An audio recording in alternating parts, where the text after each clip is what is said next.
La jeune femme est restée figée en voyant sa photo d'enfance avec le millionnaire dans le bus. Le bus de 18h30 traversait Lyon comme tous les soirs. Bondée jusqu'à l'os, Éléonore serrait sa vieille mochila contre sa poitrine, coincée entre un type qui sentait la clope froide et une femme avec 3 sacs de courses qui lui enfonçaient les côtes. Ses pieds la tuaient. 2 services d'affilée au Café des Nuages. Ce boui-boui près de la Part-Dieu, où elle bossait depuis 2 ans, ça laissait des traces. Elle avait 23 ans et l'impression d'en avoir 40.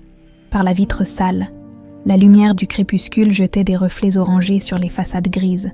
L'odeur dans le bus, c'était un mélange bizarre. Parfum pas cher, baguette encore chaude, sueur de fin de journée. Le moteur vibrait sous ses pieds, régulier, presque apaisant.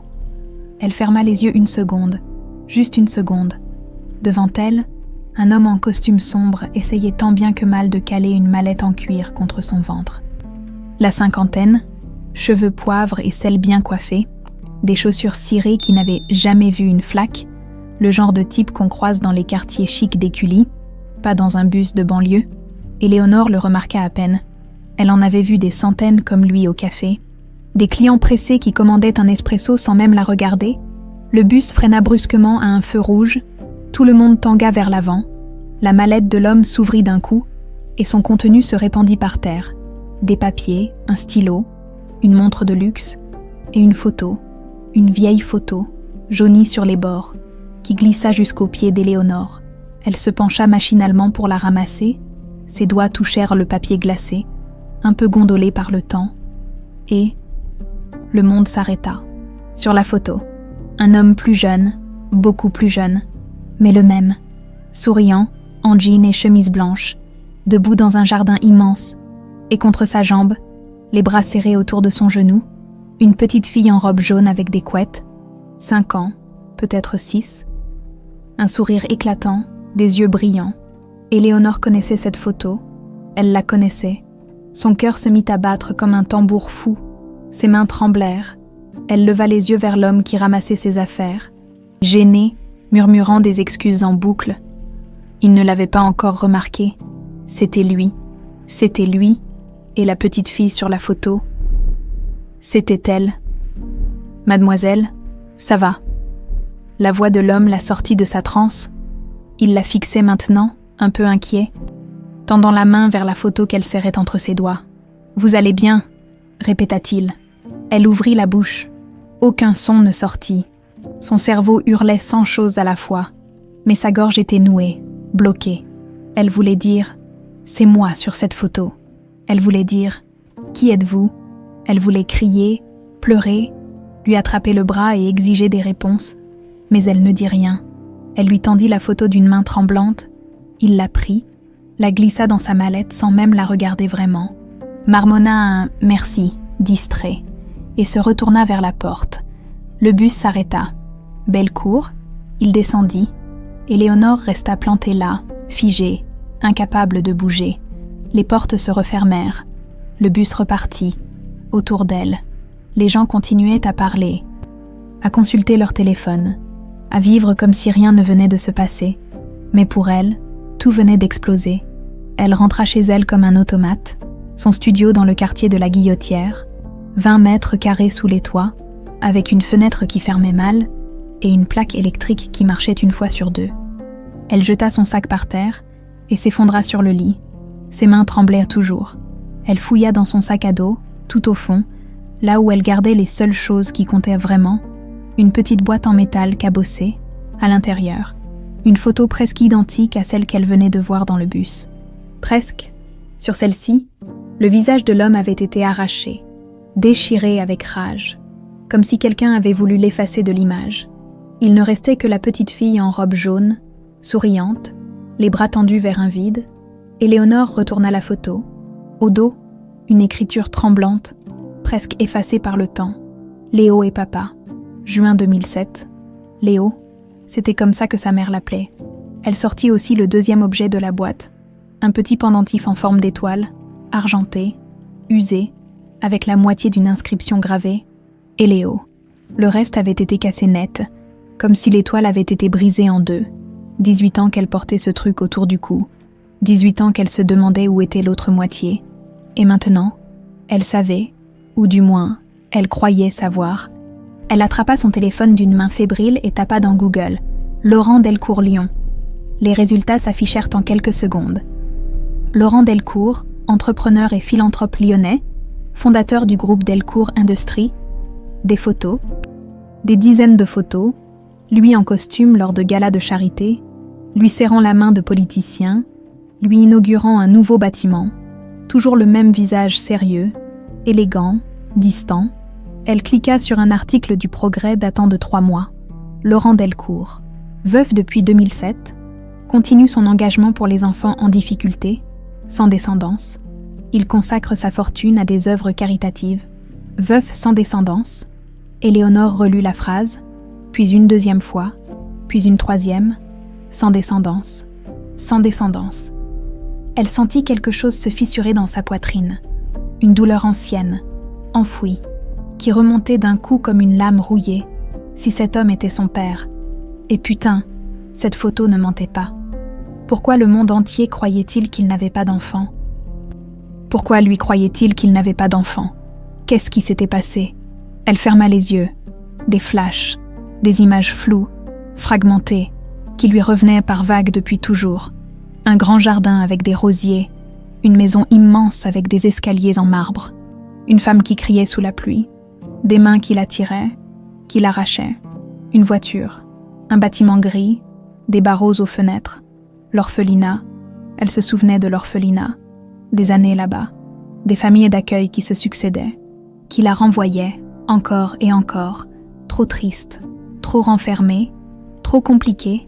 À 18 ans, elle était sortie du système avec 300 € en poche, une valise trouée et cette putain de boîte en métal. Et personne pour lui expliquer pourquoi sa mère était morte, pourquoi elle n'avait jamais eu de père, pourquoi on lui avait tout pris. Elle regarda à nouveau la photo sur son téléphone. Laurent Delcourt, cet homme qui l'avait regardée sans la reconnaître dans un bus, cet homme qui vivait dans une putain de mansion à Écully pendant qu'elle crevait dans un studio pourri, cet homme qui était peut-être son père, non, qui était son père, elle le savait, au fond d'elle, dans un endroit qu'elle avait essayé d'oublier pendant des années. Elle le savait. Éléonore se leva, les jambes tremblantes, et s'approcha de la fenêtre. Lyon s'étendait devant elle, lumière timide dans la nuit tombante. Quelque part là-bas, dans un quartier qu'elle ne connaissait que de nom, il y avait une grande maison, et dans cette maison, un homme qui avait oublié qu'elle existait, ou qu'on avait forcé à oublier. Elle serra le pendentif dans sa main, jusqu'à ce que le métal morde sa paume. Demain, elle irait le trouver. D'une manière ou d'une autre, elle découvrirait la vérité. Éléonore ne dormit pas cette nuit-là. Elle resta assise sur son lit, l'ordinateur portable posé sur ses genoux, à dévorer tout ce qu'elle pouvait trouver sur Laurent Delcourt, articles de presse, photos de gala, interviews dans Le Figaro, dans Lyon Capitale. Chaque clic était une nouvelle pièce d'un puzzle qu'elle n'avait jamais su qu'elle devait assembler. Laurent Delcourt, 49 ans, PDG de Delcourt Industries, spécialisé dans les équipements médicaux, fortune estimée à plusieurs dizaines de millions d'euros, veuf depuis 2007, sa femme, Margot Delcourt née Leclerc, décédée dans des circonstances jamais vraiment détaillées. Accident tragique, disaient les journaux, rien de plus. Pas d'enfant mentionné nulle part. Éléonore serra les dents. Elle agrandit une photo prise lors d'une soirée caritative l'an dernier. Laurent en smoking, le visage fermé, presque dur, à ses côtés. Une femme élégante, la quarantaine, cheveux noirs tirés en chignon strict, robe de créateur. La légende indiquait Laurent Delcourt accompagné de sa cousine Clara Delcourt-Verne. Clara, elle nota le nom, au fil de ses recherches. Elle découvrit que Laurent donnait régulièrement à des associations pour l'enfance. Parrainage d'orphelinat, bourse d'études, construction d'un centre éducatif dans le 9e arrondissement. Il assistait à des messes à Sainte-Nizier, presque tous les dimanches, fréquentait des conférences sur l'éducation, vivait seul dans une immense propriété à Écully, un homme qui faisait tout pour les enfants des autres, mais qui croyait ne pas avoir les siens. Les jours suivants, Éléonore devint quelqu'un d'autre. Elle continuait à bosser au Café des Nuages, à servir des expressos et des croissants avec un sourire mécanique. Mais son esprit était ailleurs. constamment ailleurs. Elle avait trouvé l'adresse de la propriété de Laurent. Pas compliqué. Il y avait des photos dans un magazine de déco haut de gamme. Une putain de baraque avec jardin, grilles en fer forgé, allée de gravier blanc. Le genre d'endroit où elle n'avait rien à faire. Mais elle y alla quand même. Le premier jour, elle resta plantée de l'autre côté de la rue, cachée derrière un arrêt de bus, tremblante comme une gamine. Elle vit Laurent sortir vers 8h du matin, monté dans une Mercedes noire conduite par un chauffeur, costume impeccable, attaché case à la main. Il ne regarda même pas autour de lui. Elle le suivit en bus jusqu'à son bureau dans le 2e arrondissement, le regarda entrer dans un immeuble de verre et d'acier, attendit dehors comme une conne jusqu'à midi. Il sortit déjeuner dans un restaurant chic de la rue de la République avec 2 hommes en costume. Elle les observa depuis la terrasse d'un café en face, commanda un thé qu'elle ne but pas. Elle rentra chez elle ce soir-là avec les pieds en compote et le cœur serré. Le lendemain, elle recommença. Et le surlendemain, elle apprit ses horaires par cœur. Il sortait de chez lui tous les matins à 8h pile, rentrait vers 19h. Le mercredi soir, il allait à la salle de sport près de Bellecour. Le samedi après-midi, il visitait une galerie d'art dans le Vieux-Lyon. Le dimanche matin, messe à Saint-Nizier, puis café en terrasse rue Mercière, seul, avec un journal, toujours seul. Et Léonore comprit rapidement qu'il était aussi seul qu'elle, riche, respecté, entouré de gens, mais seul, et ça lui faisait mal, une douleur bizarre, dans un endroit qu'elle ne savait pas nommer. Pendant ce temps, dans la grande maison d'Écully, Laurent Delcourt vivait dans un silence pesant. La propriété était trop grande pour un seul homme, trop de pièces vides, trop d'écho. La femme de ménage venait 3 fois par semaine, le jardinier le jeudi, mais autrement, il était seul avec ses fantômes. Il montait rarement à l'étage. Trop de souvenirs là-haut. La chambre de Margot, intacte depuis 2007, et celle d'Éléonore. Il s'arrêta devant la porte close, comme tous les soirs depuis 18 ans. Parfois, il posait la main sur la poignée, mais il n'entrait jamais. Il descendit dans son bureau à la place, se servit un whisky qu'il ne but pas, et ouvrit le tiroir du bas de son secrétaire, celui qu'il n'ouvrait jamais devant personne. À l'intérieur, des photos, des dizaines de photos, une petite fille qui grandissait, qui riait, qui courait dans le jardin, des dessins d'enfants encadrés avec soin, un doudou en forme de lapin et une moitié de pendentif en forme d'étoile, avec une gravure, Nord. Il ferma les yeux. Depuis 18 ans, il vivait avec ce trou dans la poitrine. Margot était morte dans cet accident, ou ce qu'on lui avait dit être un accident. Et Éléonore, on ne l'avait jamais retrouvée. Les recherches avaient duré des mois. Police, détective privé, avis de recherche partout en France. Rien, comme si elle s'était volatilisée. Certains avaient suggéré qu'elle était morte elle aussi, emportée par la rivière près de laquelle on avait retrouvé la voiture accidentée de Margot. Laurent avait refusé d'y croire pendant longtemps, mais après 5 ans, 10 ans, il avait fini par accepter. Sa fille avait été partie, pour toujours. Il referma le tiroir doucement et vida son verre d'un trait. Clara Delcourt-Verne entra dans le bureau sans frapper. Elle avait cette manie, comme si la maison lui appartenait autant qu'à Laurent. « Tu bois encore tout seul », lança-t-elle avec un sourire en coin. Laurent ne répondit pas. Il se resservit. Clara s'approcha, élégante dans son tailleur Chanel, parfum entêtant.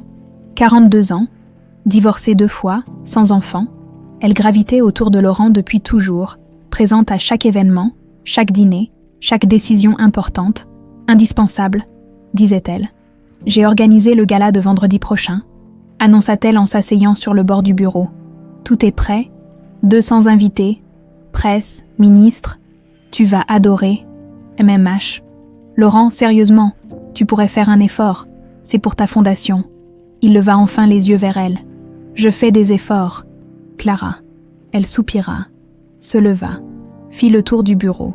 Ses doigts effleurèrent le bois ciré. « Tu devrais sortir plus, voir du monde, rencontrer quelqu'un peut-être. Ne commence pas. Je dis juste que ça fait 18 ans, Laurent. 18 ans. À un moment, il faut quoi? Oublier. » Le silence tomba comme une chape de plomb. Clara détourna le regard. Elle connaissait ce terrain glissant. Elle savait exactement où était la limite à ne pas franchir. « Je vais te laisser, » dit-elle doucement. « Appelle-moi si tu as besoin de quoi que ce soit. » Elle sortit sans un bruit. Laurent resta seul dans le noir. le verre vide entre les mains. Il ne savait pas qu'à quelques kilomètres de là, une jeune femme était assise sur un banc de la place Bellecour. Le fixant sur une photo floue prise avec son téléphone portable cet après-midi, essayant de trouver le courage de lui parler, il ne savait pas que cette jeune femme était sa fille, et il ne savait pas que Clara, dans sa voiture garée devant la maison, venait de recevoir un message de son détective privé. Une fille tourne autour de Delcourt depuis une semaine, cheveux châtains, 23 ans environ, l'air instable, vous voulez que je surveille.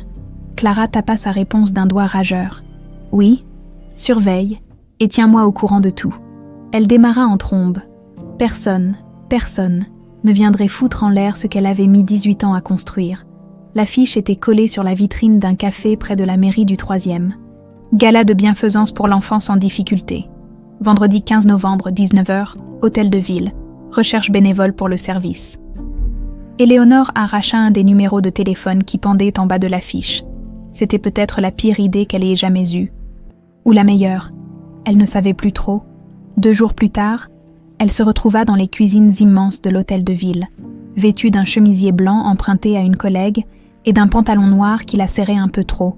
Autour d'elle, une dizaine d'autres bénévoles s'activaient, préparant des plateaux de petits fours, de verrines, de coupes de champagne. « Toi, tu fais le café et les madeleines », lui ordonna une femme d'une 50aine d'années, avec un chignon serré et un air militaire.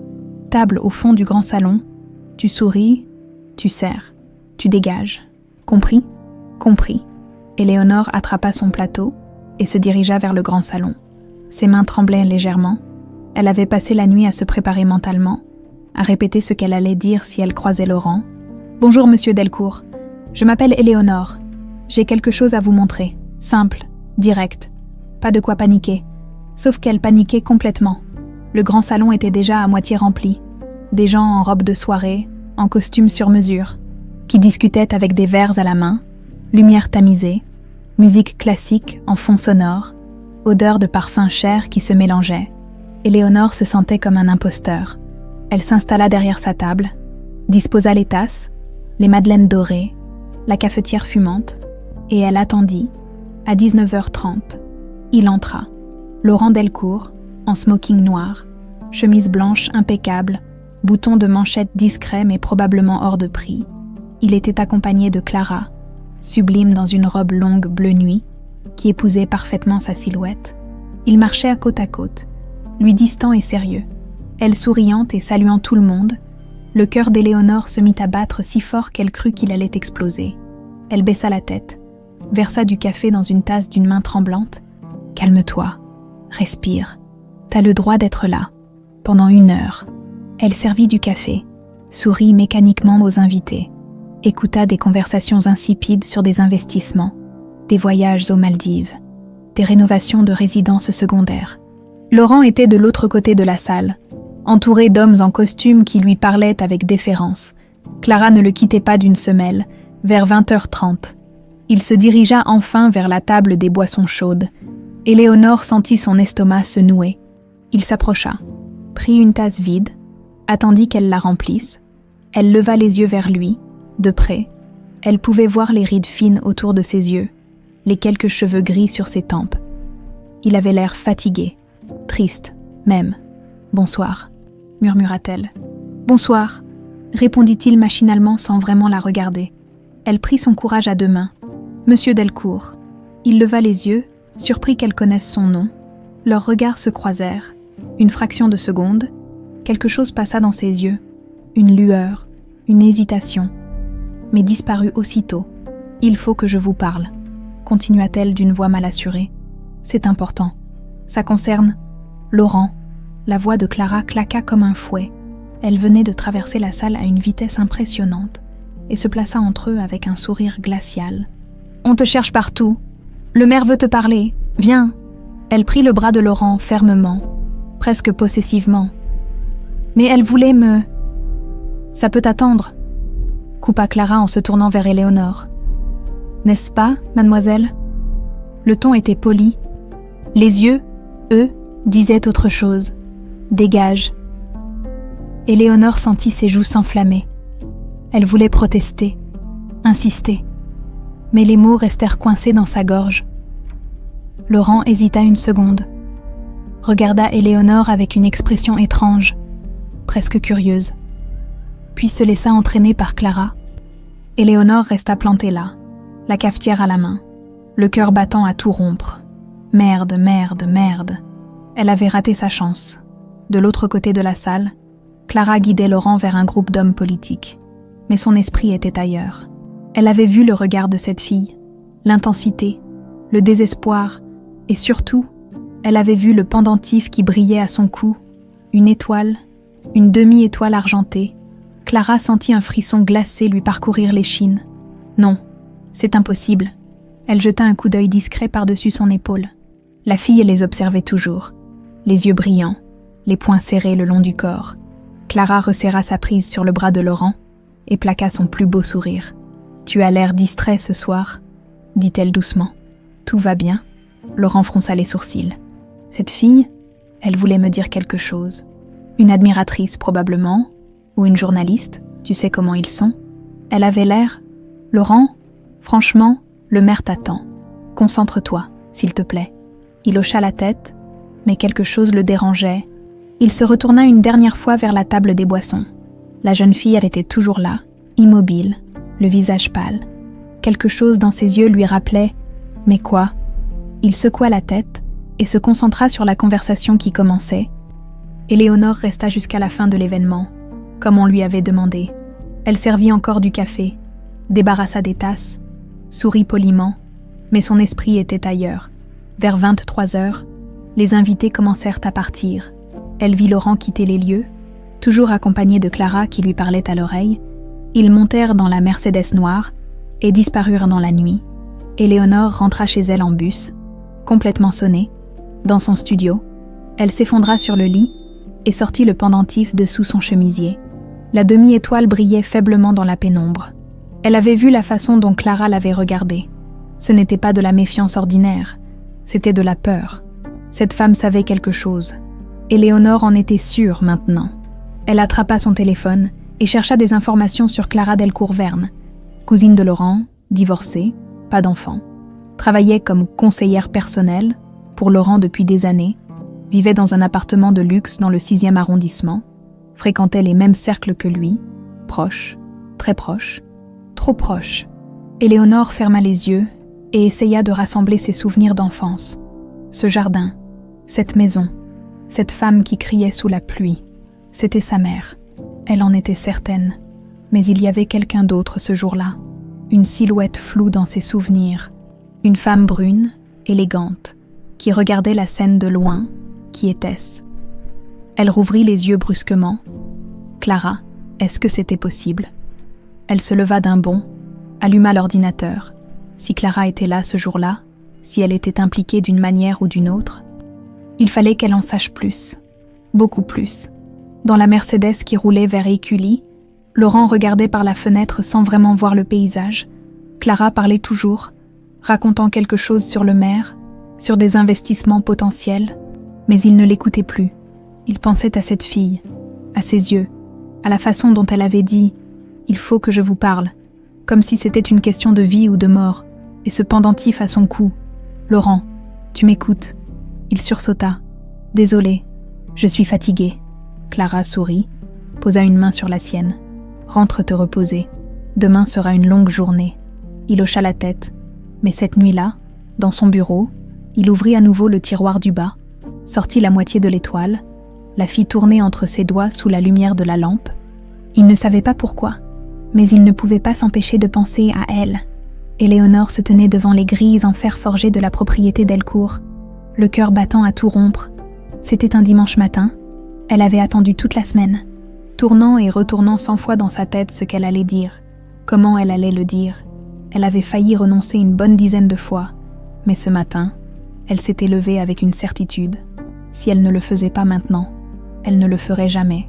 Dans son sac, elle avait glissé la photo abîmée et le pendentif, les deux seules preuves qu'elle possédait. Elle appuya sur l'interphone d'une main tremblante. Quelques secondes passèrent, puis une voix féminine, froide, professionnelle. « Oui », Éléonore déglutit péniblement. « Je voudrais parler à Monsieur Delcourt, s'il vous plaît. Vous avez rendez-vous ?»« Non, mais c'est important, très important. Monsieur Delcourt ne reçoit pas sans rendez-vous. Laissez vos coordonnées, on vous rappellera. Non, attendez, s'il vous plaît, Le silence. La communication avait été coupée. Éléonore resta plantée là, stupide, les larmes lui montant aux yeux. Elle serra les poings. Non, pas question d'abandonner maintenant. Elle appuya à nouveau sur le bouton. 1 fois, 2 fois, 3 fois. Rien. Elle recula d'un pas, observa les grilles, la longue allée de gravier blanc qui menait à la maison. Elle pouvait apercevoir la façade au loin. Pierre claire, grande fenêtre, toit d'ardoise, exactement comme dans ses souvenirs flous. Putain! Elle s'apprêtait à repartir quand une voiture noire remonta l'allée depuis l'intérieur de la propriété, un 4x4 BMW. Les grilles s'ouvrirent automatiquement. Éléonore reconnut immédiatement la conductrice. Clara. La voiture s'arrêta juste devant elle. La vitre teintée descendit lentement. Clara la regardait avec un sourire poli, glacial. « On se connaît, je crois », dit-elle d'une voix douce. Éléonore sentit sa gorge se serrer. « Oui, vendredi dernier, au gala. Ah oui, la bénévole. Vous vouliez parler à Laurent. » « C'est ça. Oui. » Clara coupa le moteur, sortit de la voiture avec une grâce calculée. Elle portait un ensemble pantalon crème, des talons discrets, des lunettes de soleil qu'elle retira lentement pour fixer Éléonore droit dans les yeux. « Qu'est-ce que vous lui voulez ?»« Exactement. » Éléonore inspira profondément. « C'est maintenant ou jamais. » Elle sortit la photo de son sac et la tendit vers Clara. « Je veux juste comprendre pourquoi j'ai cette photo. Pourquoi ma mère me disait que mon père s'appelait Laurent. » Le silence tomba comme une pierre. Clara ne bougea pas. Ses yeux se posèrent sur la photo, et quelque chose traversa son visage. Un éclair si rapide qu'Éléonore aurait pu l'imaginer. Mais elle ne l'avait pas imaginé. C'était de la peur. Clara prit la photo d'une main ferme, l'examina quelques secondes, puis la rendit avec un sourire qui ne montait pas jusqu'à ses yeux. « Écoutez, mademoiselle, Éléonore Marceau. » Le nom flotta dans l'air un instant. Clara cligna des yeux, presque imperceptiblement. « Éléonore ?» répéta-t-elle lentement. « Laurent Delcourt n'a pas d'enfant. Il n'en a jamais eu. Je ne sais pas où vous avez trouvé cette photo, ni ce que votre mère vous a raconté. Mais vous faites erreur. »« Je ne fais pas erreur, » insista Éléonore, la voix tremblante mais déterminée. « Je sais que c'est moi sur cette photo. Je m'en souviens. Je me souviens de cette maison, de ce jardin, de... » « Vous vous souvenez de quoi, exactement ?» coupa Clara, le ton soudain plus dur. « De fantasmes d'enfants, d'histoires qu'on vous a racontées. Laurent a perdu sa femme et sa fille il y a 18 ans. Elles sont mortes toutes les deux, vous comprenez ? Mortes. » Les mots frappèrent Éléonore comme des gifles. « Je ne suis pas morte, » murmura-t-elle. « Non, vous êtes quelqu'un qui cherche à profiter d'un homme riche et seul. Et croyez-moi, ce n'est pas la première fois qu'on essaie. » Éléonore sentit les larmes lui brûler les yeux. « Je ne veux pas d'argent. Je veux juste savoir. Je veux juste... »« Partez, » dit Clara d'une voix glaciale. « Maintenant, ou j'appelle la police. » Elle remonta dans sa voiture sans un regard de plus. Éléonore resta figée, la photo tremblant entre ses mains. Elle voulait crier, supplier, frapper contre la vitre, mais elle ne fit rien. La BMW disparut au bout de la rue. Éléonore baissa les yeux vers la photo, puis vers le sol. Ses jambes ne la portaient plus. Elle s'assit sur le trottoir, dos contre le mur de pierre, et se mit à pleurer. Elle pleura comme elle ne l'avait pas fait depuis des années. Toute la frustration, la colère, le désespoir qui s'accumulait depuis des semaines explosèrent d'un coup. Au bout d'un moment, elle se releva, essuya rageusement ses larmes, puis elle laissa tomber la photo par terre, juste devant les grilles. Si Clara mentait, si elle cachait quelque chose, peut-être que Laurent la trouverait, peut-être qu'il comprendrait.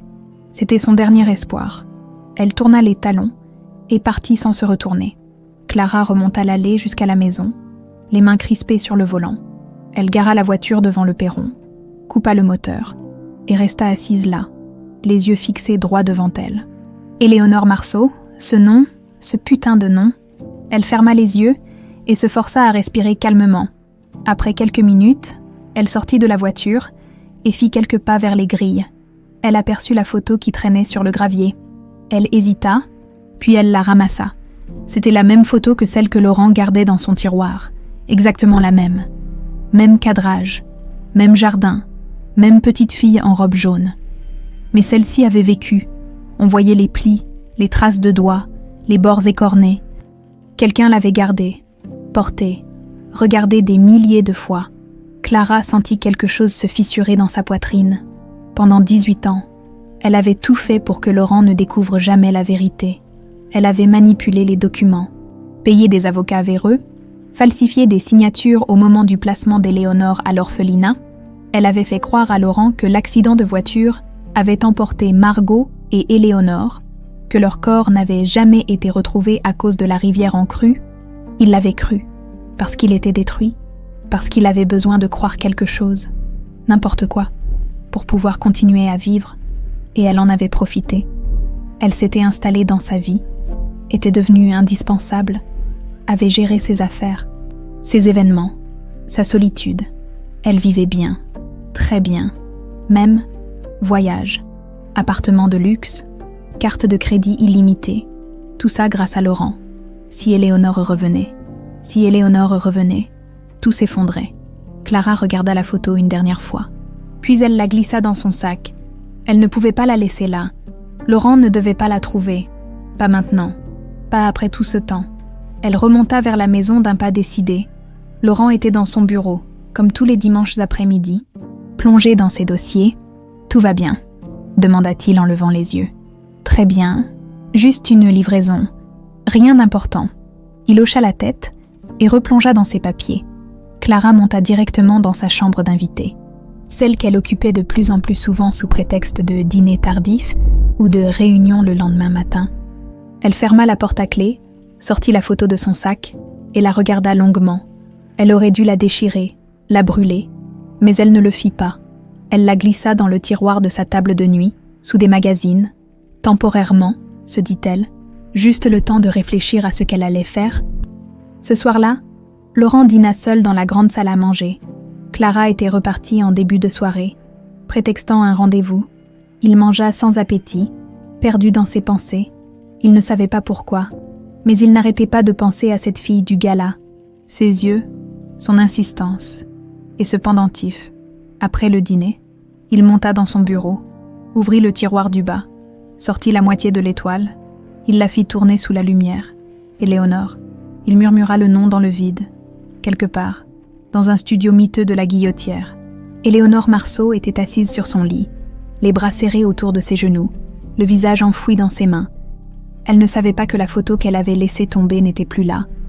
Elle ne savait pas que Clara la cachait, et elle ne savait pas que Laurent, pour la première fois depuis des années, commençait à douter.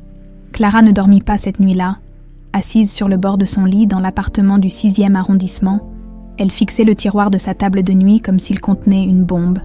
La photo était là, cachée sous des magazines de décoration qu'elle ne lisait jamais. Elle aurait dû la détruire, la brûler, la déchirer en 1000 morceaux. Mais quelque chose l'en avait empêchée. Peut-être la culpabilité, ou peut-être simplement la peur que détruire cette photo ne change rien, que ce qui avait été mis en mouvement était déjà irréversible. Éléonore Marceau. Ce nom résonnait dans sa tête comme une condamnation. Elle se leva, ouvrit le tiroir, sortit la photo. La lumière de la lampe de chevet éclairait le visage de la petite fille. 5 ans, des couettes, un sourire éclatant. Clara ferma les yeux. Elle se souvenait de ce jour, juin 2007, le jardin de la propriété baigné de soleil. Margot qui prenait des photos pendant que Laurent jouait avec Éléonore. Clara était là aussi, en visite pour le week-end. Elle les observait de la terrasse avec un verre de vin blanc à la main, et elle les détestait, pas ouvertement, jamais ouvertement. Mais au fond d'elle, cette petite famille parfaite lui retournait l'estomac. Laurent qui avait tout, l'argent, la réussite, l'amour. Margot qui était belle, intelligente, aimée, et cette gamine qui accaparait toute l'attention. Clara, elle, avait quoi? 2 divorces ratés, pas d'enfants, un appartement qu'elle ne pouvait payer que grâce à l'aide de Laurent, une vie construite sur les miettes de celle des autres. Alors quand Margot était morte dans cet accident, un vrai accident, cette fois, Clara avait vu une opportunité. Elle avait manipulé les documents de l'orphelinat, falsifié des signatures, payé des fonctionnaires corrompus. Elle avait fait disparaître Éléonore dans le système, fait croire à Laurent que sa fille était morte elle aussi. Et il l'avait cru, parce qu'il était détruit, parce qu'il voulait croire quelque chose, n'importe quoi, pour arrêter de chercher. Pendant 18 ans, ça avait marché. Pendant 18 ans, elle avait été indispensable. Mais maintenant, Clara reposa la photo dans le tiroir et le referma violemment. Non, cette fille ne détruira pas tout. Le lundi matin, Laurent arriva au bureau plus tôt que d'habitude. Il avait à peine dormi, l'esprit occupé par des pensées confuses qu'il n'arrivait pas à démêler. Il s'installa derrière son bureau en verre et alluma son ordinateur. Ses mails s'affichèrent par dizaines. Investisseurs, partenaires, demandes de rendez-vous. Il les ignora. Au lieu de ça, il ouvrit Google, ses doigts hésitèrent au-dessus du clavier, puis il tapa « Éléonore Delcourt, disparition 2007 ». Il avait déjà fait cette recherche des centaines de fois. Des milliers, peut-être, dans les mois, les années qui avaient suivi l'accident, mais il n'avait jamais trouvé de réponse satisfaisante. Les résultats s'affichèrent. Articles de journaux datant de 2007 et 2008. Une fillette portée disparue après l'accident mortel de sa mère. Les recherches se poursuivent pour retrouver Éléonore Delcourt, 5 ans. L'espoir s'amenuise après 6 mois de recherches infructueuses. Laurent serra les mâchoires. Il connaissait ces articles par cœur. Il cliqua sur un lien vers les archives du Progrès. Un article de janvier 2008. Laurent Delcourt, père de la fillette disparue, annonce l'arrêt des recherches actives. « Je dois accepter que ma fille est partie », déclare-t-il. Il se souvenait de cette interview. Clara l'avait organisée. Elle avait dit que ça l'aiderait à tourner la page. Il avait accepté parce qu'il ne savait plus quoi faire d'autre, mais il n'avait jamais vraiment tourné la page. Il ferma l'onglet et en ouvrit un autre. Tapa « Orphelinat Lyon 2007 ». Une liste d'établissements apparut. Certains avaient fermé depuis, d'autres existaient encore. Pourquoi faisait-il ça? Il ne savait pas vraiment, mais quelque chose le poussait à chercher, encore, toujours, comme si une partie de lui refusait d'accepter la vérité. Son téléphone vibra, un message de Clara. « Déjeuner ensemble? J'ai besoin de te parler. » Il hésita, puis répondit « Pas aujourd'hui, beaucoup de travail. » La réponse arriva presque immédiatement. « D'accord, appelle-moi si besoin. » Laurent posa le téléphone et retourna à ses recherches. De son côté, Éléonore avait pris une décision. Si Laurent ne voulait pas la voir, si Clara l'empêchait d'accéder à lui, elle irait chercher des réponses ailleurs.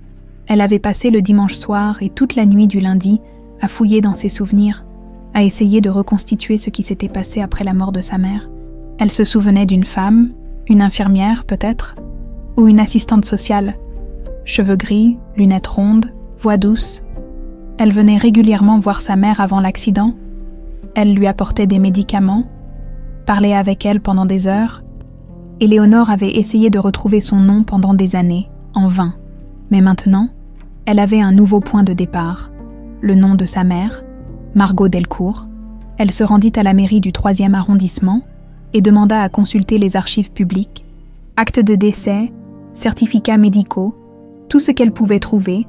Après 2 heures de recherche laborieuse, elle tomba sur un document, le certificat de décès de Margot Delcourt, daté du 12 septembre 2007, accident de la route, décédée sur les lieux, pas de mention d'un enfant. Éléonore fronça les sourcils. Pourquoi, si elle était dans la voiture, si elle avait survécu, pourquoi aucun document n'en faisait mention? Elle continua à chercher, finit par trouver une note administrative liée au dossier. Enfant confié aux services sociaux. Contact. Madame Geneviève Arnaud, AS. Geneviève Arnaud. Éléonore sentit son cœur bondir. C'était elle. Elle nota le nom, sortit de la mairie en trombe, et chercha sur son téléphone Geneviève Arnaud, assistante sociale à la retraite, une adresse dans le 5e arrondissement. Elle prit le bus immédiatement. Geneviève Arnaud habitait un petit appartement au rez-de-chaussée d'un immeuble ancien près de la place Saint-Jean. Éléonore sonna, le cœur battant. Une femme dans les 70 ans ouvrit la porte. Cheveux blancs, lunettes rondes, cardigan beige, c'était elle. Oui, Madame Arnaud. Je m'appelle Éléonore Marceau. Je crois que vous avez connu ma mère, Margot Delcourt. Le visage de la vieille femme changea instantanément. Mon Dieu, murmura-t-elle. Éléonore, vous vous souvenez de moi? Bien sûr que je me souviens. Entre, ma petite. Entre. Elles s'installèrent dans un petit salon encombré de livres et de photos de famille. Geneviève prépara du thé d'une main tremblante. Je ne pensais jamais te revoir. dit-elle en s'asseyant. « Après tout ce temps, qu'est-ce qui s'est passé ?» demanda Éléonore, la voix brisée. « Après la mort de ma mère, pourquoi personne ne m'a ramenée à mon père ?» Geneviève posa sa tasse, les yeux soudain pleins de tristesse. « Parce qu'on m'a dit qu'il ne voulait pas de toi. » Le silence tomba comme une chape de plomb. « Quoi ? On m'a dit que Laurent Delcourt avait renoncé à ses droits parentaux, qu'il était trop détruit par la mort de sa femme pour s'occuper d'un enfant, qu'il valait mieux te placer en famille d'accueil. » Éléonore sentit le sol se dérober sous ses pieds. « C'est impossible, il ne savait même pas que j'étais vivante. Il croit que je suis morte dans l'accident avec ma mère. » Geneviève la regarda, l'incompréhension se peignant sur son visage. « Ce n'est pas ce qu'on m'a dit. » Les documents étaient clairs, signés par quelqu'un de la famille. Qui a signé ces documents ? Geneviève se leva, disparut dans une autre pièce et revint avec une vieille chemise cartonnée. Elle l'ouvrit, feuilleta les papiers jaunis. « Là », dit-elle en pointant une signature au bas d'un formulaire. « Clara Delcourt-Verne.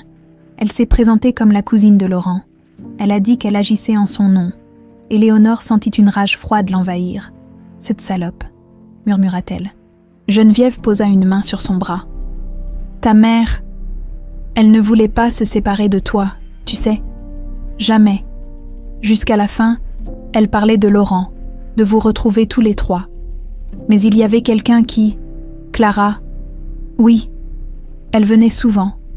Parler avec ta mère. Toujours très gentille en apparence.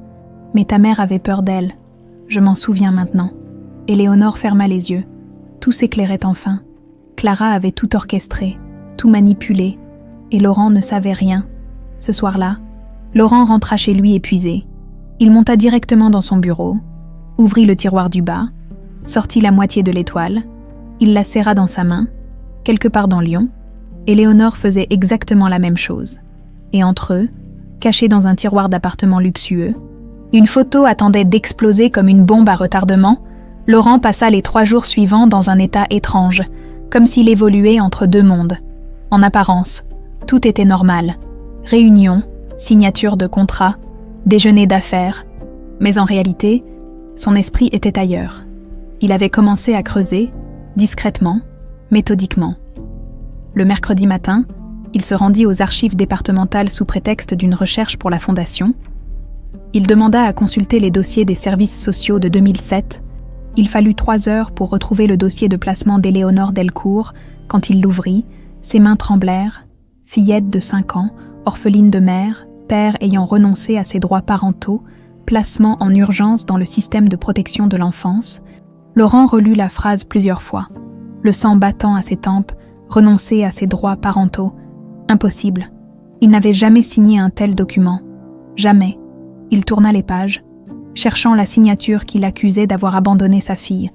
Et il la trouva, au bas du formulaire de renonciation, une signature qu'il connaissait par cœur, pas la sienne, celle de Clara, signée au nom de Laurent Delcourt, représentée par Clara Delcourt-Verne, tutrice légale temporaire. Laurent sentit quelque chose se briser dans sa poitrine. Il prit des photos du document avec son téléphone, referma le dossier et quitta les archives sans un mot. Dans sa voiture, il resta assis 10 minutes, les mains crispées sur le volant, incapable de bouger. Clara, celle qui l'avait consolé après l'accident, celle qui l'avait aidé à organiser les funérailles, celle qui lui avait dit encore et encore « Il faut accepter, Laurent. Elles sont parties, toutes les deux. Elle avait menti pendant 18 ans. Il ne rentra pas directement chez lui. Il avait besoin de réfléchir, de comprendre. Il roula au hasard dans Lyon, traversa la Saône, se perdit dans les ruelles du vieux Lyon, et c'est là qu'il la vit, Éléonore. Elle sortait d'un petit café près de la cathédrale Saint-Jean, une tasse de café à emporter à la main, cheveux attachés en queue de cheval, jean usé, veste en toile délavée. Elle avait l'air épuisée. Laurent se gara en double file et la regarda marcher. Elle s'assit sur un banc de la place, sortit son téléphone, le fixa sans vraiment le regarder. Il pouvait partir, rentrer chez lui, confronter Clara, oublier cette fille, mais il ne le fit pas. Il sortit de la voiture et traversa la place, quand son ombre tomba sur elle. Éléonore leva la tête brusquement. Leurs regards se croisèrent. Elle ouvrit la bouche. Surprise, déstabilisée. « Monsieur Delcourt, Laurent s'assit à côté d'elle sans demander la permission. Son cœur battait trop fort, trop vite. « Je peux vous poser une question ?» demanda-t-il d'une voix rauque. Éléonore hocha la tête, incapable de parler. « Pourquoi vous vouliez me parler l'autre soir, au gala ?» Elle déglutit péniblement. « Parce que je pense que vous êtes mon père. » Les mots restèrent suspendus dans l'air comme une confession. Laurent ne dit rien. Il se contenta de la regarder. Vraiment la regarder, pour la première fois. Les yeux, cette forme d'yeux, il les avait vus dans son miroir toute sa vie.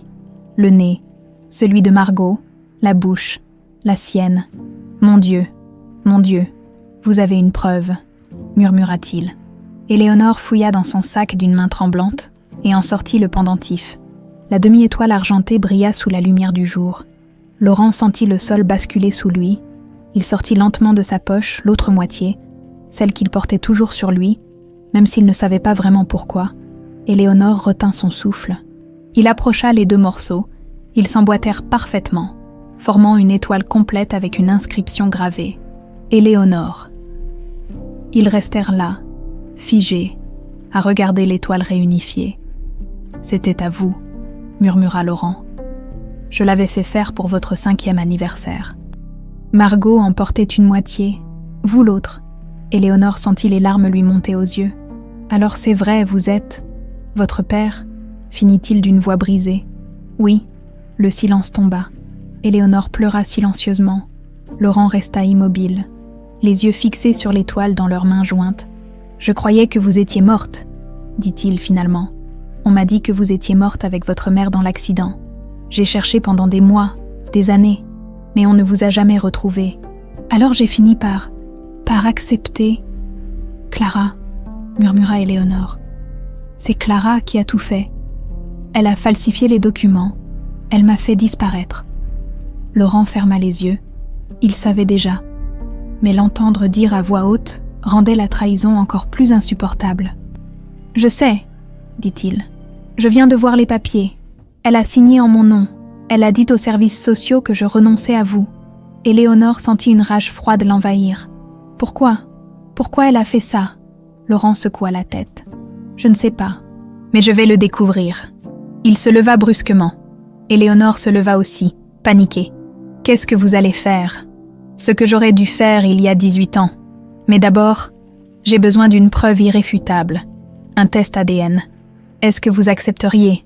Éléonore hocha la tête sans hésiter. « Oui, bien sûr. » Laurent sortit une carte de visite de son portefeuille et la lui tendit. « Appelez ce numéro, c'est mon avocat. Dites-lui que je vous envoie. Il s'occupera de tout. Discrétion absolue. » Il hésita, puis ajouta « Ne contactez pas Clara.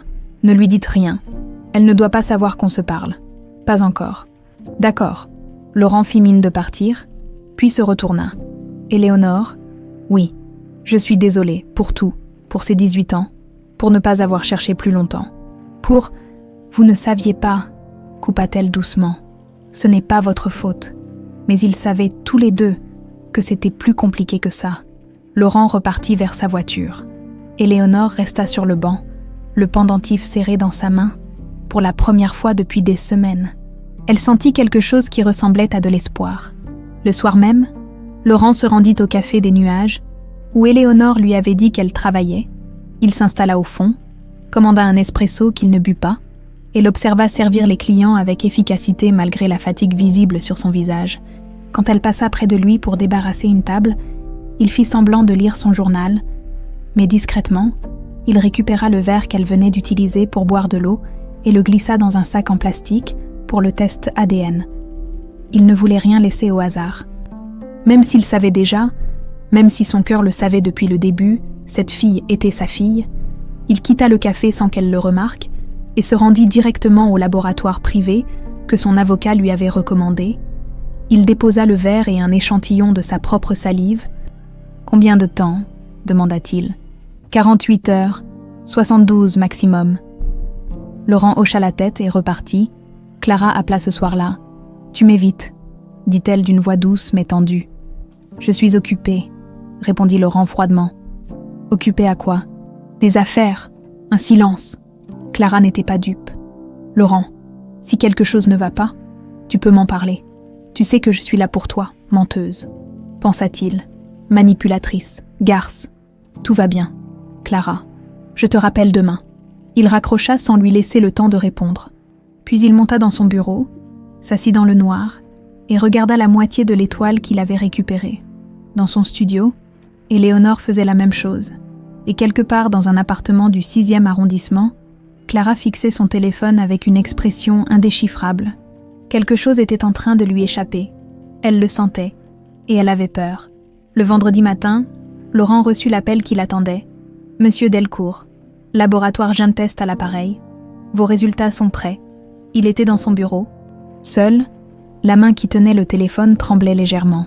Et compatibilité de 99,9%. La probabilité de paternité est pratiquement certaine. Laurent ferma les yeux. Il avait su, depuis le début, il avait su, mais entendre les mots à voix haute rendait tout réel. Envoyez-moi le rapport complet, par mail, tout de suite. Ce sera fait dans les 5 minutes.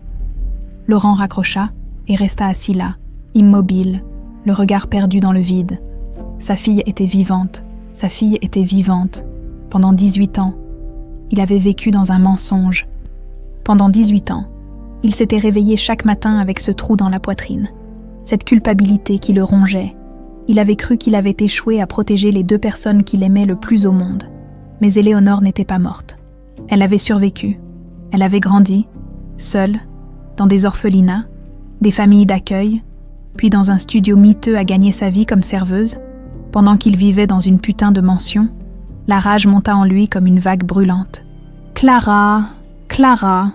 Il ouvrit son ordinateur, attendit que le mail arrive, le rapport s'afficha, noir sur blanc, preuve irréfutable.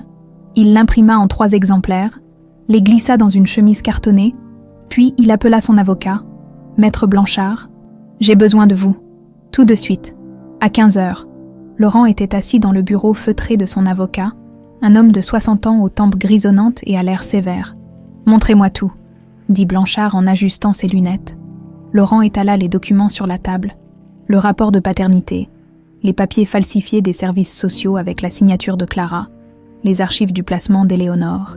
Blanchard examina chaque page avec attention, son visage se durcissant au fur et à mesure. « C'est grave », finit-il par dire. « Très grave. Falsification de documents officiels, usurpation d'identité administrative, entrave à l'autorité parentale. Clara Delcourt-Verne risque la prison. Je m'en fous de la prison, cracha Laurent. Je veux qu'elle paie. Je veux qu'elle comprenne ce qu'elle a fait. Vous voulez porter plainte ? Laurent hésita. Une partie de lui voulait la détruire. L'autre partie ? Pas encore, d'abord. Je veux des réponses. Je veux savoir pourquoi. Blanchard hocha la tête. Vous allez la confronter ? Oui, faites attention. Si elle se sent acculée, elle pourrait faire n'importe quoi. Détruire des preuves, fuir, mentir davantage. Elle ne peut plus mentir. J'ai tout ce qu'il me faut. Laurent se leva, rassembla les documents, préparait les papiers pour la reconnaissance légale d'Éléonore. Je veux que ce soit fait dans les règles, qu'elle porte mon nom, qu'elle ait accès à tout ce qui lui revient de droit. Ce sera fait. Laurent quitta le cabinet d'avocat avec une détermination qu'il n'avait pas ressentie depuis des années. Il était temps de mettre fin à 18 ans de mensonges. Clara sentit que quelque chose clochait dès qu'elle arriva à la propriété en fin d'après-midi. Laurent l'avait appelée 1 heure plus tôt, lui demandant de passer pour discuter de choses importantes. Le ton était sec, froid, inhabituel. Elle se gara dans l'allée, refit son rouge à lèvres dans le rétroviseur et monta les marches du perron. Laurent l'attendait dans le grand salon, debout près de la cheminée éteinte, les mains dans les poches, le visage fermé. « Laurent, tout va bien ?» Il ne répondit pas tout de suite. Se contenta de la regarder avec une expression qu'elle ne lui connaissait pas, du mépris, pur et simple. « Assieds-toi », dit-il d'une voix glaciale. Clara sentit un frisson lui parcourir l'échine, mais elle sourit, s'assit sur le canapé en cuir avec une élégance étudiée. « Ah, qu'est-ce qui se passe ? Tu m'inquiètes. » Laurent sortit lentement la chemise cartonnée de sous un coussin, la posa sur la table basse devant elle. « Ouvre !» Clara fronça les sourcils, ouvrit la chemise, ses yeux parcoururent la première page, le rapport de paternité. Son sang se glaça. Laurent, je... Continue, ordonna-t-il. Elle tourna les pages, les documents falsifiés, les signatures, les archives, tout. Il savait tout. Laurent, écoute-moi, tais-toi. Le ton était si tranchant qu'elle sursauta. Laurent s'approcha, se planta devant elle. 18 ans, Clara. Pendant 18 putains d'années, tu m'as laissé croire que ma fille était morte. Tu as falsifié des documents. Tu as fait disparaître un enfant dans le système. Tu as détruit ma famille. Clara se leva d'un bond, les mains tremblantes. Ce n'est pas ce que tu crois. J'ai fait ça pour toi, pour te protéger. Me protéger. Me protéger de quoi? De la douleur, cria-t-elle, les larmes aux yeux. Tu étais détruit après la mort de Margot. Tu ne mangeais plus. Tu ne dormais plus. Tu parlais de te suicider. Comment tu aurais pu t'occuper d'une gamine de 5 ans dans cet état? Ce n'était pas à toi d'en décider. Si quelqu'un devait le faire, quelqu'un devait prendre les décisions à ta place parce que tu en étais incapable. Laurent la gifla. Le bruit claqua dans le silence du salon comme un coup de feu. Clara porta la main à sa joue, bouche ouverte, incrédule. « Tu as volé 18 ans de la vie de ma fille », dit Laurent d'une voix tremblante de rage contenue. « Tu l'as condamnée à grandir seule, abandonnée, dans des orphelinats et des familles d'accueil, pendant que toi, tu te la coulais douce dans mon argent, dans ma maison, dans ma putain de vie. Laurent, avoue-le, tu ne l'as pas fait pour moi, tu l'as fait pour toi, parce que tu avais peur. Peur que si Éléonore restait, tu deviendrais inutile, que tu perdrais ta place. » Clara éclata en sanglots. « Oui, d'accord, oui, j'avais peur. J'avais peur de n'être rien, de redevenir cette pauvre divorcée que personne ne regardait, avec toi. J'avais une vie, j'avais de l'importance. Je ne voulais pas la perdre. » Laurent recula, dégoûté. « Tu es pathétique. » Clara tomba à genoux, agrippa le bas de son pantalon. « Je suis désolée, mon Dieu, Laurent, je suis tellement désolée. Si j'avais su, si j'avais compris ce que je faisais. Tu savais parfaitement ce que tu faisais. Tu as choisi de le faire. » Il se dégagea brutalement, alla jusqu'à la porte d'entrée, l'ouvrit en grand. « Sors de chez moi maintenant.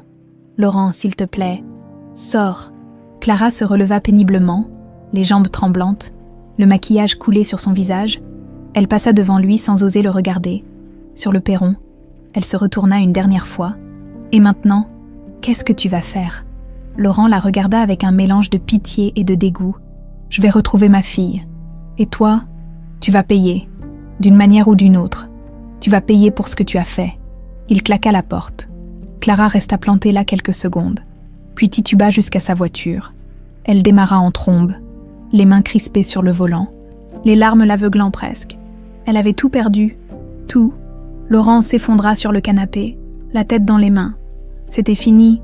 Enfin, la vérité était sortie. Clara était hors de sa vie. Mais maintenant, il devait affronter ce qui l'effrayait le plus. Retrouver Éléonore, lui demander pardon, et essayer de construire quelque chose à partir des ruines. Il sortit son téléphone, composa le numéro qu'elle lui avait donné. Elle décrocha à la 3e sonnerie. « Allô, Éléonore, c'est moi, Laurent, ton père ?» Un silence, puis « Oui, il faut qu'on se parle. J'ai les résultats du test, et j'ai confronté Clara. Elle a tout avoué. » Éléonore retint son souffle. Qu'est-ce qu'elle a dit? Qu'elle avait peur, qu'elle voulait garder sa place dans ma vie, qu'elle a fait disparaître la vérité, parce qu'elle ne voulait pas la perdre. Cette salope. Oui, mais c'est fini maintenant. Elle ne t'approchera plus, je te le promets. Un autre silence, puis... Et maintenant?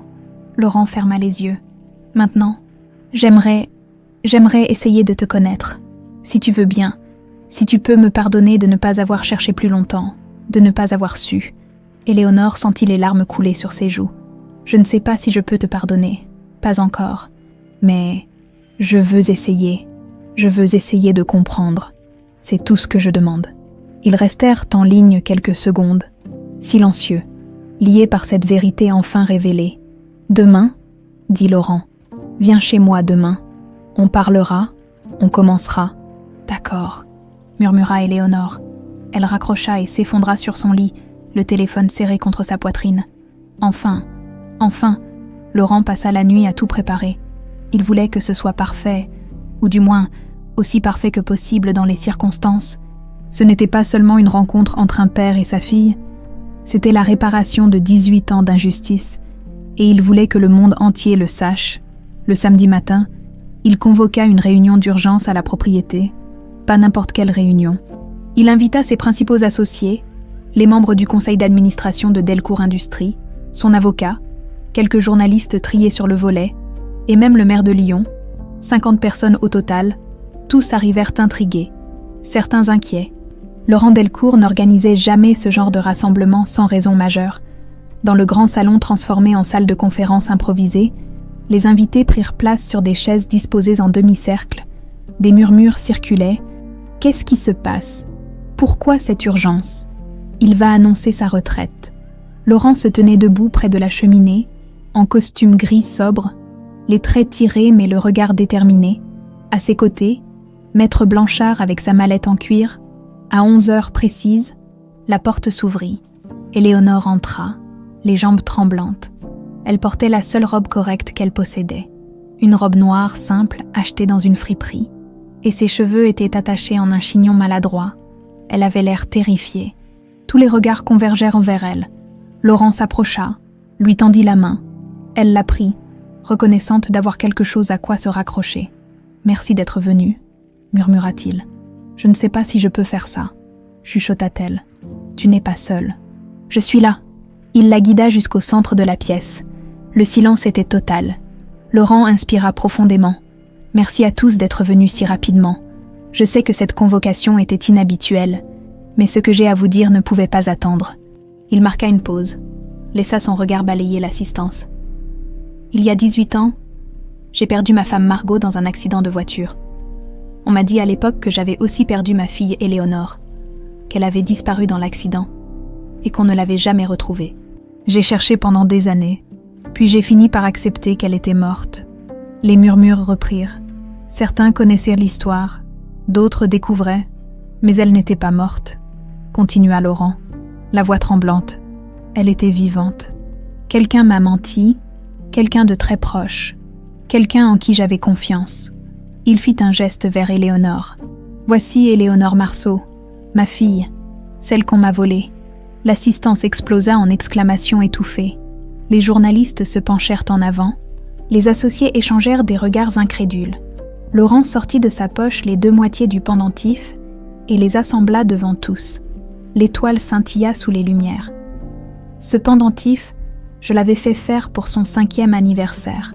Ma femme en portait une moitié, Éléonore l'autre. Quand j'ai retrouvé Éléonore il y a quelques jours, elle portait toujours sa moitié autour du cou. Il tendit le pendentif à Maître Blanchard, qui le montra à l'assemblée. Mais ce n'est pas tout. Nous avons fait un test de paternité. Les résultats sont sans appel. Blanchard ouvrit sa mallette et distribua des copies du rapport à plusieurs personnes dans la salle. Compatibilité de 99%, annonça-t-il d'une voix claire. Éléonore Marceau est bien la fille biologique de Laurent Delcourt. Les murmures enflèrent. Une journaliste leva la main. « Monsieur Delcourt, qui vous a menti, qui a fait disparaître votre fille ?» Laurent serra les mâchoires. Il avait redouté cette question, mais il ne pouvait plus reculer. « Ma cousine, Clara Delcourt-Verne. » Le silence retomba comme une chape de plomb. « Clara !» répéta quelqu'un, incrédule. « Votre bras droit. » « Oui, pendant 18 ans, elle m'a fait croire qu'Éléonore était morte. Pendant ce temps, ma fille grandissait dans des orphelinats, des familles d'accueil. Puis seule, à gagner sa vie comme serveuse, il se tourna vers Éléonore, qui avait les larmes aux yeux, mais gardait la tête haute. Pendant que je vivais dans cette maison, pendant que je dépensais une fortune en œuvres caritatives pour des enfants que je ne connaissais pas, pendant que ma propre fille crevait de faim à quelques kilomètres de moi, sa voix se brisa. J'ai découvert la vérité il y a 3 jours. Clara a tout avoué. Elle a falsifié des documents administratifs. Elle a signé en mon nom pour me faire renoncer à mes droits parentaux. Tout ça par peur de perdre sa place dans ma vie. Blanchard leva une autre liasse de documents. Nous avons les preuves, les signatures falsifiées, les archives du placement d'Éléonore, tout. Et nous porterons plainte contre Clara Delcourt-Verne pour falsification de documents, usurpation d'identité administrative et entrave à l'autorité parentale. Les flashs des appareils photo crépitèrent. Les questions fusèrent de toutes parts. Laurent leva la main pour demander le silence. Je n'ai pas organisé cette réunion pour parler de Clara. Je l'ai organisée pour présenter ma fille au monde. Pour que tous ceux qui comptent dans ma vie sachent qu'elle existe, qu'elle a toujours existé, et qu'à partir d'aujourd'hui, elle reprend sa place légitime dans cette famille. Il se tourna vers Éléonore, prit ses mains dans les siennes. Éléonore, devant tous ces témoins, je veux te dire quelque chose que j'aurais dû te dire il y a 18 ans. Il s'agenouilla. L'assistance retint son souffle. Je suis désolée. Je suis tellement désolée de ne pas t'avoir protégée, de ne pas avoir su, de ne pas avoir cherché assez longtemps. Je ne sais pas si tu pourras un jour me pardonner, mais si tu m'y autorises, j'aimerais être ton père, vraiment ton père. Même si c'est tard, même si j'ai tout raté. Éléonore tremblait de tout son corps. Les larmes coulaient librement sur ses joues. Elle regarda cet homme à genoux devant elle. Cet homme riche, puissant, respecté, qui s'abaissait devant elle devant 50 personnes. Cet homme qui était son père. Elle ne savait pas si elle pouvait lui pardonner complètement. Pas encore. La douleur de 18 ans d'abandon ne disparaîtrait pas en un jour. Mais elle voulait essayer. Mon Dieu, comme elle voulait essayer. Elle fit un pas vers lui, puis un autre, et elle se laissa tomber à genoux aussi, à sa hauteur. « Je ne sais pas si je peux te pardonner tout de suite, » murmura-t-elle d'une voix brisée. « Mais je veux apprendre à te connaître. Je veux essayer. » Laurent la prit dans ses bras, et elle se laissa aller contre lui, sanglotant comme une enfant, autour d'eux. Plusieurs personnes avaient les larmes aux yeux. Les flashs crépitaient toujours. Mais ni Laurent ni Éléonore ne les voyaient plus. Ils étaient juste là, père et fille, réunis après 18 ans de séparation forcée, à l'autre bout de Lyon, dans son appartement du 6e arrondissement. Clara regardait les notifications exploser sur son téléphone. Les messages, les appels, les articles qui commençaient déjà à paraître en ligne. Laurent Delcourt retrouve sa fille disparue après 18 ans. Scandale familial, la cousine accusée de falsification, émouvante réunion père-fille dans la propriété Delcourt. Elle laissa tomber le téléphone sur le canapé. C'était fini. Tout était fini. Sa réputation détruite, ses privilèges envolés, sa place dans la vie de Laurent, anéantie. Elle se leva, alla dans sa chambre, sortit une valise. Il était temps de partir, avant que la police ne vienne frapper à sa porte. Elle commença à faire ses bagages d'une main mécanique, le visage vide de toute expression. Quelque part au fond d'elle, une petite voix lui disait qu'elle méritait tout ça, mais elle l'ignora, comme elle avait toujours ignoré sa conscience. Dans le grand salon, la réunion se poursuivait. Laurent répondait aux questions, expliquait la suite des événements. Maître Blanchard détaillait les démarches légales pour la reconnaissance officielle d'Éléonore. Mais Éléonore n'écoutait plus vraiment. Elle regardait la pièce autour d'elle. Les meubles élégants, les tableaux aux murs, les lustres de cristal, et elle pensait à son studio miteux, à ses nuits blanches, à sa vie entière passée à chercher un endroit où elle appartenait vraiment. Peut-être qu'elle l'avait enfin trouvé. Peut-être? Laurent posa une main sur son épaule. Elle leva les yeux vers lui. « Ça va », murmura-t-il. Elle hocha la tête, incapable de parler. Pour la première fois depuis qu'elle pouvait se souvenir, elle n'était plus seule. Les jours qui suivirent la grande révélation furent étranges, surréalistes même. Éléonore se retrouva propulsée dans un monde qu'elle ne connaissait pas. Les journaux parlèrent d'elle. Les réseaux sociaux débordèrent de commentaires. Certains compatissants, d'autres cruels. Une opportuniste, disaient certains. Elle invente tout pour l'argent. Laurent fit publier le rapport ADN complet pour faire taire les rumeurs. Ça aida, un peu. Mais le plus difficile n'était pas les regards extérieurs. C'était ce qui se passait entre eux. Le mercredi suivant, Laurent invita Éléonore à déjeuner dans un restaurant discret du Vieux Lyon, pas un endroit huppé, quelque chose de simple, de tranquille, où ils pourraient parler sans être dérangés. Ils s'installèrent à une table près de la fenêtre. Le serveur prit leur commande, puis un silence pesant tomba. Laurent tripotait sa serviette, Éléonore regardait par la fenêtre. « Comment tu vas ?» finit par demander Laurent. « Bien, je crois. Tu travailles toujours au café ?»« Oui, j'ai prévenu mon patron de ce qui se passait. » Il a été, surpris, un autre silence. Laurent inspira profondément. « Éléonore, je sais que c'est compliqué. Je sais que je ne peux pas juste débarquer dans ta vie et prétendre que tout va être parfait. Mais j'aimerais qu'on essaie, qu'on apprenne à se connaître, sans précipiter les choses. Éléonore tourna enfin la tête vers lui. Tu sais ce qui est bizarre. J'ai passé toute ma vie à te chercher, à imaginer qui tu étais, à me demander pourquoi tu m'avais abandonnée. Et maintenant que tu es là, je ne sais plus quoi dire. Moi non plus, admit Laurent avec un sourire triste. Je ne sais pas comment être un père, pas après tout ce temps, pas après avoir raté les 18 années les plus importantes. Tu n'as pas choisi de les rater, mais j'aurais dû chercher plus longtemps. J'aurais dû me poser plus de questions. J'aurais dû...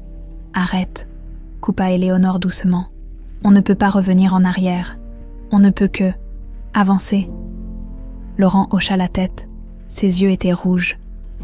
Parle-moi de toi, dit-il. De ta vie, de ce que tu aimes, de tes rêves, de tout ce que j'ai raté. Éléonore hésita, puis elle commença à parler. Elle lui raconta l'orphelinat, les familles d'accueil qui ne la gardaient jamais longtemps, les années de solitude, le jour de ses 18 ans, où elle s'était retrouvée à la rue avec 300 €, le studio qu'elle louait, le café où elle bossait pour payer le loyer. Laurent l'écoutait, le cœur serré, sans l'interrompre. « Et les rêves ?» demanda-t-il quand elle se tut. « Qu'est-ce que tu voulais faire de ta vie ?» Éléonore baissa les yeux. « J'aimais dessiner. Quand j'étais petite, je voulais être, je ne sais pas, architecte, peut-être, ou designer. Mais ça coûte cher, les études. Alors j'ai arrêté de rêver. » Laurent sentit quelque chose se briser en lui. « Tu peux encore le faire. Je peux t'aider. T'inscrire à l'école que tu veux, payer les cours, tout ce dont tu as besoin. » Éléonore secoua la tête. « Je ne veux pas de ton argent. Ce n'est pas de la charité, Éléonore. C'est ce que j'aurais fait si tout avait été normal, si tu avais grandi avec moi. Je t'aurais payé les meilleures écoles, je t'aurais soutenu dans tes projets, mais je n'ai pas grandi avec toi. Et je ne sais pas si je peux juste accepter comme ça. » Laurent comprit. Il ne pouvait pas acheter le pardon, ni l'affection. « D'accord, » dit-il doucement. « Alors laisse-moi au moins t'aider autrement. Viens vivre à la maison. Prends le temps de réfléchir à ce que tu veux faire. Je ne peux pas vivre avec toi, pas encore. C'est trop rapide. Alors un appartement. Je peux te trouver un appartement correct. Pas un palais, juste un endroit où tu seras en sécurité, où tu n'auras pas à te tuer au travail juste pour payer le loyer. » Éléonore hésita. Une partie d'elle voulait refuser, garder son indépendance. Mais une autre partie, la partie fatiguée, celle qui en avait marre de se battre seule, voulait dire oui. « D'accord, » murmura-t-elle finalement, mais rien d'exagéré, juste quelque chose de simple. Laurent sourit pour la première fois depuis le début du repas. Simple, promis. Les semaines passèrent. Laurent tint parole. Il trouva un petit 2 pièces dans le 3e arrondissement, lumineux, meublé avec goût mais sans excès. Éléonore emménagea avec ses 3 cartons de vie. Elle continua à travailler au café. Laurent n'insista pas. Il comprit qu'elle avait besoin de garder quelque chose à elle, quelque chose qui n'était pas lié à lui. Ils se voyaient 2 ou 3 fois par semaine, parfois pour déjeuner, parfois juste pour marcher dans les parcs de Lyon. Des moments simples, sans pression. Laurent lui raconta sa vie aussi, son enfance, ses études, comment il avait construit son entreprise. Et surtout, il lui parla de Margot. « Elle aurait été tellement fière de toi », dit-il un jour, alors qu'il marchait le long des quais de Saône. « Elle était forte, comme toi, déterminée. Elle ne laissait jamais rien ni personne la briser. Comment elle est morte ?» demanda Éléonore. Laurent hésita. C'était une question qu'il redoutait. Accident de voiture. Elle roulait seule ce soir-là. Il pleuvait. La route était glissante. Elle a percuté un arbre. On pense qu'elle a perdu le contrôle du véhicule. Et moi, où j'étais ? Chez une voisine. C'est pour ça que tu as survécu. Éléonore sentit une boule dans sa gorge. Est-ce qu'elle savait que Clara la manipulait ? Je pense que oui, mais je ne lui ai jamais posé la question. Peut-être que j'avais peur de la réponse.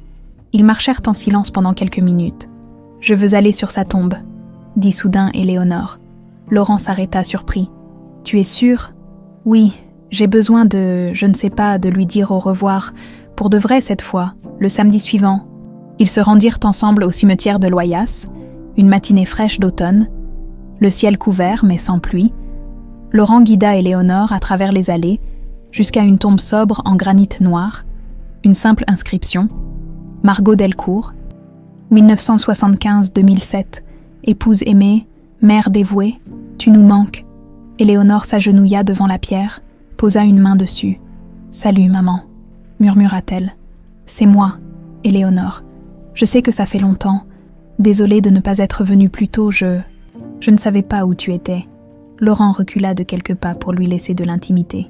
J'ai retrouvé papa, continua Éléonore, les larmes coulant silencieusement. Il ne m'avait pas abandonnée. Clara avait tout fait. Tu le savais, hein? Tu savais qu'elle était dangereuse. Elle essuya ses larmes d'un revers de main. Je ne sais pas si je peux lui pardonner complètement, à papa, même si ce n'était pas vraiment sa faute. Même si Clara a tout manipulé, une partie de moi lui en veut quand même, parce qu'il aurait dû savoir. Il aurait dû sentir que quelque chose clochait. Elle ferma les yeux. Mais je vais essayer, pour toi, parce que je sais que c'est ce que tu voudrais. Que je lui laisse une chance, Laurent. Debout quelques mètres en arrière. L'entendit. Il détourna le regard.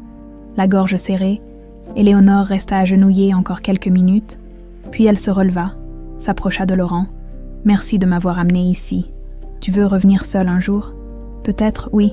Ils quittèrent le cimetière en silence, sur le chemin du retour. Éléonore prit soudain la main de Laurent. Il sursauta, surpris. Puis il serra doucement ses doigts.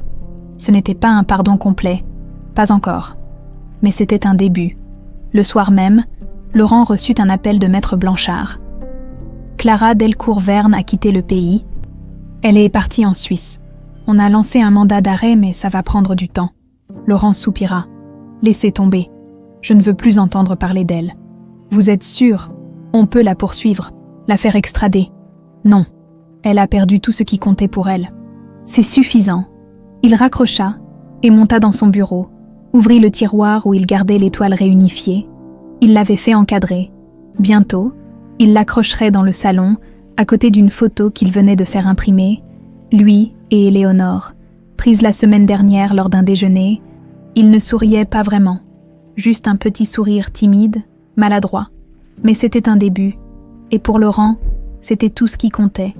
6 mois plus tard, le printemps était revenu sur Lyon. Les cerisiers du jardin de la propriété Delcourt étaient en fleurs.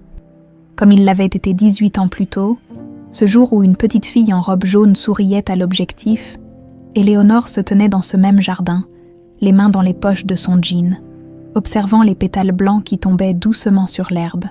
Elle venait régulièrement maintenant, pas pour vivre. Elle avait gardé son appartement, son indépendance. Mais pour passer du temps avec Laurent, pour apprendre à être une famille, ce n'était pas toujours facile.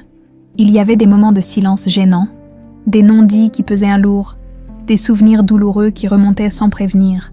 Mais il y avait aussi des moments de rire, de complicité, de petites victoires qui ressemblaient à de l'espoir. Laurent sortit de la maison avec 2 tasses de café. Il en tendit une à Éléonore. « Tu es arrivée tôt aujourd'hui. Je n'arrivais pas à dormir. Nerveux pour demain. Demain, l'inauguration de la fondation Éléonore Delcourt. C'était l'idée de Laurent, une fondation pour aider les enfants perdus dans le système de protection de l'enfance à retrouver leur famille biologique, pour que ce qui leur était arrivé n'arrive plus jamais à personne d'autre. Éléonore avait accepté à condition d'être impliquée activement, pas juste un nom sur une plaque. Elle voulait travailler, rencontrer les familles, faire une vraie différence. Laurent avait accepté sans hésiter. Un peu nerveuse, admit-elle. C'est beaucoup de monde, beaucoup d'attention. Tu t'en sortiras très bien. Tu es plus forte que tu ne le crois. Éléonore sourit doucement. Ces derniers mois, elle avait réalisé quelque chose. Laurent croyait en elle. Vraiment. Il ne la voyait pas comme une victime. Il la voyait comme une survivante. Et petit à petit, elle commençait à se voir comme ça aussi. « Et Clara ?» demanda-t-elle soudain. « Des nouvelles ?» Laurent secoua la tête. « Toujours en Suisse. Elle ne reviendra pas. Elle sait ce qui l'attend si elle met les pieds en France.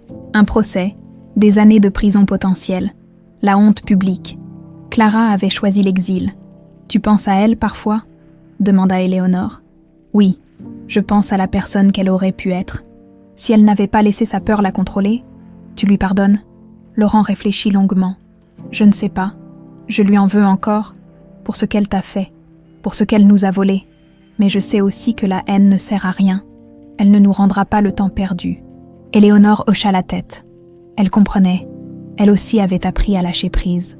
Pas complètement, mais suffisamment pour ne plus se réveiller chaque matin avec cette rage au ventre. « Viens, » dit Laurent. « J'ai quelque chose à te montrer. » Il la guida à l'intérieur de la maison, monta l'escalier, s'arrêta devant une porte qu'Éléonore n'avait jamais vue ouverte. « C'est ta chambre, » dit-il doucement. « Celle d'avant. Je ne l'ai jamais touchée, jamais changée, comme si j'attendais que tu reviennes. » Il ouvrit la porte. Éléonore entra lentement, le souffle coupé. C'était une chambre d'enfant figée dans le temps, des murs peints en rose pâle, des étagères pleines de jouets, un lit avec une couverture à motif de papillon, des dessins encadrés au mur, des dessins d'enfants avec des soleils, des maisons, des bonhommes bâtons. « C'est moi qui ai fait ça », murmura-t-elle en s'approchant d'un dessin. « Oui, tu adorais dessiner, tu passais des heures par terre avec tes crayons de couleur. » Éléonore sentit les larmes lui monter aux yeux. C'était comme retrouver un morceau d'elle-même qu'elle avait oublié. « Tu peux changer tout ça si tu veux, » dit Laurent. « La décorer comme tu l'aimes, ou ne rien toucher. C'est ta chambre, ta décision. » Éléonore s'assit sur le lit. Le matelas était toujours bon. Quelqu'un l'entretenait, probablement la femme de ménage sur ordre de Laurent. « Je peux rester ici parfois ?» demanda-t-elle. « Pas tout le temps, mais quand j'en ai envie, quand tu veux, cette maison est aussi la tienne. » Elle sourit à travers ses larmes. « Merci. » Laurent s'assit à côté d'elle. « Non, merci à toi, pour m'avoir laissé une chance, pour ne pas m'avoir détestée, pour avoir accepté d'essayer. » Éléonore posa sa tête sur son épaule. Un geste timide, maladroit, mais sincère. « Tu es mon père.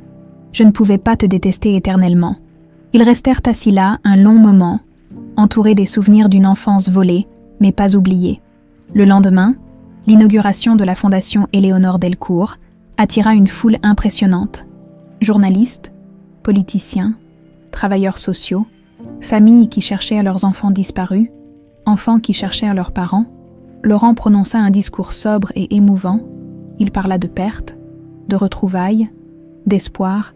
Il raconta leur histoire sans entrer dans les détails sordides, juste l'essentiel. Une famille brisée par le mensonge, réunie par la vérité, puis ce fut au tour d'Éléonore. Elle monta sur l'estrade, les jambes tremblantes, le cœur battant à tout rompre. Elle n'avait jamais parlé en public, jamais fait de discours, mais elle avait quelque chose à dire. « Il y a 6 mois, » commença-t-elle d'une voix mal assurée. « Je vivais dans un studio miteux. Je travaillais comme serveuse. Je n'avais personne. Je croyais que j'étais seule au monde, que personne ne me chercherait jamais. » Elle marqua une pause, chercha Laurent du regard dans la foule. Il lui sourit, encourageant. Mais je me trompais. Mon père me cherchait. Il m'a toujours cherché. Quelqu'un l'en avait juste empêché. Elle inspira profondément. Cette fondation existe pour que plus aucun enfant ne grandisse en pensant qu'il est seul, pour que plus aucun parent ne vive avec le fantôme d'un enfant disparu, pour réparer ce qui peut encore l'être. Les applaudissements éclatèrent. Éléonore descendit de l'estrade, les joues rouges, le cœur léger. Laurent l'attendait en bas. Il la serra dans ses bras devant tout le monde. « Je suis fier de toi », murmura-t-il. C'était la première fois qu'il disait ces mots. Éléonore sentit quelque chose se dénouer dans sa poitrine. « Moi aussi, je suis fière de toi », répondit-elle. 2 mois plus tard, par un dimanche ensoleillé de mai, Laurent et Éléonore roulaient vers les champs dorés du Beaujolais. Ils avaient pris l'habitude de ces escapades, loin de Lyon, loin des regards, loin du poids de leur histoire, juste eux deux, sur les routes de campagne, à parler de tout et de rien. Ils se garèrent au bord d'un champ de blé ondulant sous le vent, descendirent de voiture, marchèrent côte à côte dans l'herbe haute. Éléonore portait l'étoile réunifiée autour du cou, une seule chaîne maintenant, les 2 moitiés soudées ensemble par un bijoutier. « Tu te souviens de la première fois qu'on s'est vus, dans le bus ?» demanda-t-elle. « Oui, tu as ramassé ma photo. Tu avais l'air perdu. Je l'étais, complètement. Et maintenant ?» Éléonore s'arrêta, regarda l'horizon, les collines vertes, le ciel bleu, le soleil qui descendait lentement. « Maintenant, je sais où je suis, je sais qui je suis, et je sais où est ma place. » Laurent sourit. « Et c'est tout. » Elle le regarda droit dans les yeux. « Ici, avec toi. Pas tout le temps. Pas comme avant, mais Là où je dois être, Laurent sentit les larmes lui piquer les yeux. Il tendit la main. Éléonore la prit. Ils restèrent là, immobiles, regardant le soleil se coucher sur les champs dorés. Le passé ne faisait plus mal. Pas autant qu'avant. Il restait des cicatrices. Des questions sans réponse. Des années perdues qu'ils ne rattraperaient jamais. Mais il restait aussi quelque chose de plus précieux. Un lien, une famille, un foyer. Pas un lieu physique, mais une présence, une certitude. Celle de ne plus jamais être seul.